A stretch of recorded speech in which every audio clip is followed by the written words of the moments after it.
In a match that saw Spurs reduced to 10 men and the Dutch Eredivisie side to 9, Spurs threatened to throw away an early 3-goal lead before eventually scrambling over the line. It was a far cry from the organisation and solidity that characterised his title-winning teams at Juventus.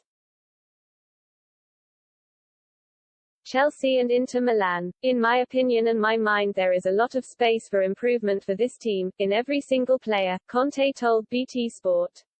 We need to have a bit of patience because we need to work on many aspects, tactically and physically, and also the players have to understand what I want. I'm not afraid about the work. I know only through the work you can reach important targets.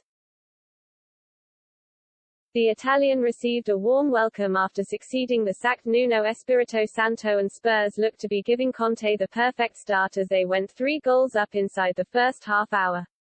Son Heung-min drove home the first goal of the Conte reign after 14 minutes, with Lucas Moura racing clear to add a second 8 minutes later. Jacob Rasmussen looked to have put Spurs out of sight when he bundled into his own net under pressure from Harry Kane.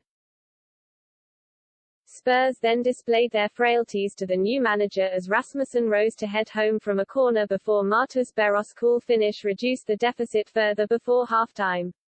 Vitesse were a danger throughout the second half, with home keeper Hugo Lloris saving superbly from substitute Lois Openda and Richard Liebazor.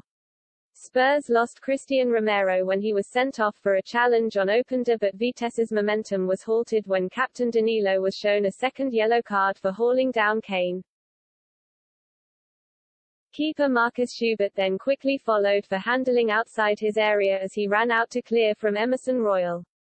At the end of it all, Spurs gave Conte the win he wanted to move them into second place behind Rennes in Group G. Lots for Conte to consider. Conte will have plenty to ponder and work on after a patchy Spurs performance that started in thrilling style before they ran out of energy in the face of a spirited Vitesse response as the side lying fourth in the Dutch table threatened to overturn that early advantage. He will have been pleased by the energy and invention shown in those early stages but concerned about how vulnerable Spurs looked when pressure was applied. Son was a standout performer as Spurs looked likely to run riot, but the latter part of the first half and after the break suggested Conte will need to focus on fitness and confidence before Sunday's visit to Everton. He selected his favoured 3 at the back, employing Romero, Eric Dier and Ben Davies, but Spurs were troubled by the pace of Vitesse, also conceding sloppily from a set-piece when Rasmussen started the Vitesse fight-back.